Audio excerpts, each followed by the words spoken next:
Hi developers, welcome back to my channel. In this video, we are going to understand solid principles in .NET Core step by step with real examples. Solid principles help us write clean, maintainable and scalable code. These principles are very important for .NET interviews and enterprise level applications also. Let us understand each principle one by one with practical examples.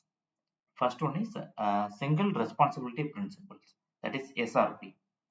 The single responsibility principle states that a class should have only one reason to change.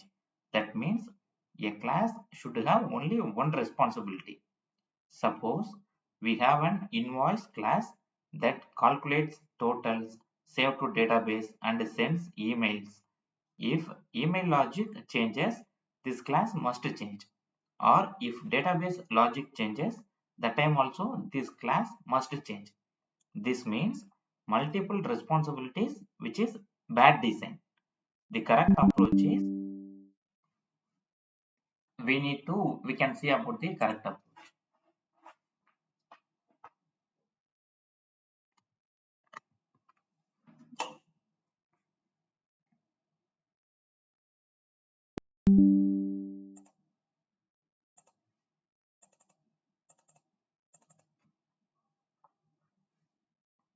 This invoice class, this invoice class do only calculations.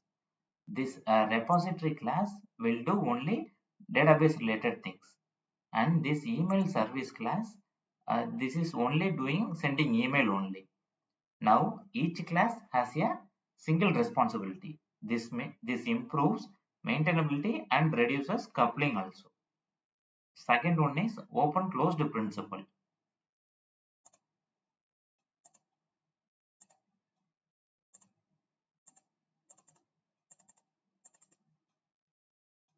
That is for open for extension but closed for modification.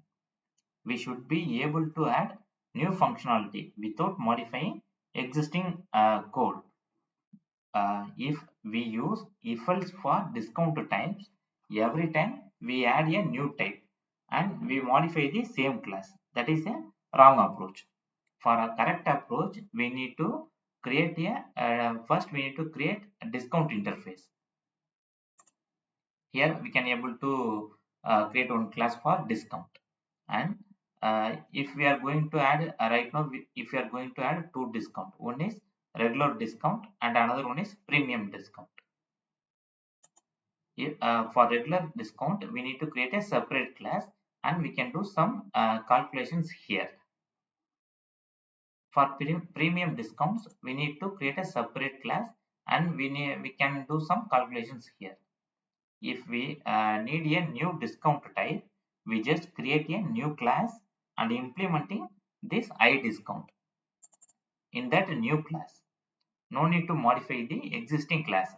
That is OCP. That is open closed principle. Third one is Liskovic substitution principle.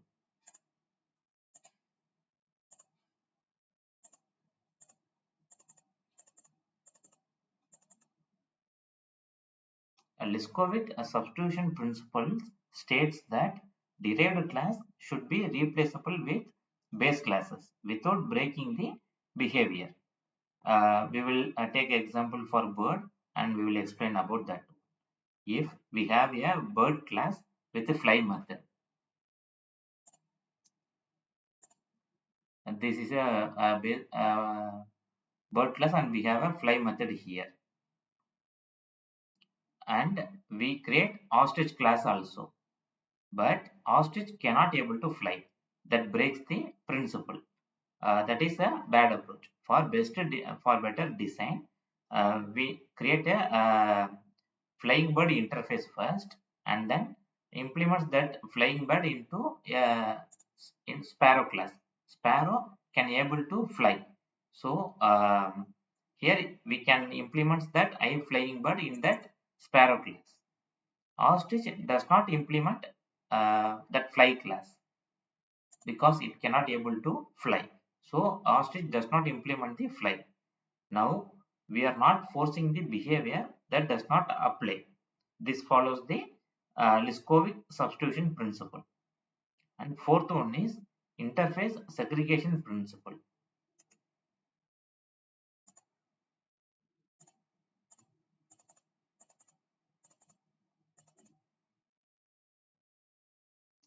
That ISP, that is interface segregation principle, a client should not be forced to implement methods if they don't use. If creating a big interface with work and eat means a robot class would be forced to implement eat, which does not make sense. The correct design is first we need to create a work interface. Here we create a work interface and we need to create a eat interface separately. Here we create a separate interface for eat. Now human worker implements both interface, that is work and eat, and robot workers implement only work. Here this robot worker class implements only work because robot only can able to work, that is make sense, and human can able to do both work and eat. This kind of smaller specific interfaces are better than one large interface. The final and last one is dependency inversion principle.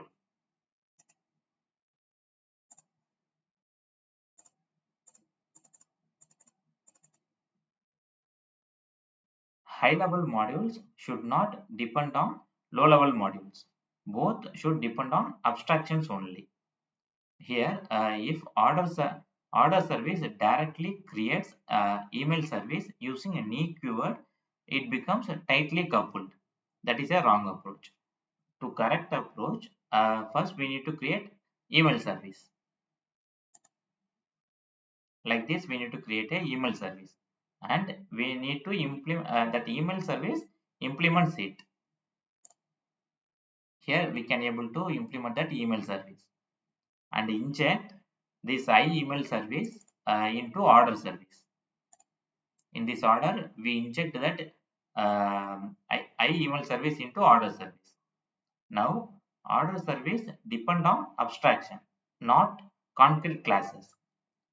This is exactly how dependency injections work in ASP.NET Core. Thank you.